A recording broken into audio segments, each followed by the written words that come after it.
Hello everyone, welcome back to my YouTube channel AP5. So today in this video I'm going to show you how to sign up on Bigo app. So without getting further delay, let's jump into our video. First of all, open Bigo app. Here tap on sign in with phone or sign in with Facebook, or you can also sign in with Apple. Let me tap on sign in with Facebook. So it will navigate you to this interface. Here tap on open. Now you need to connect your Facebook with Bigo Live. So tap on continue as. It will show you your name, your Facebook ID name. Then tap on it. Now tap on open button. Now it will open Bigo Live. So here select your gender, select your age,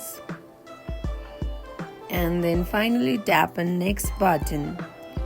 So here tap on next. You can change your username also. Let me change my username. Let me set it Sarah, and then tap on next button. So this is your home screen. So in this way you can sign up on Bigo Live. So that is it for today. If you guys like this video, do not forget to like, comment and subscribe our channel. Thank you for watching.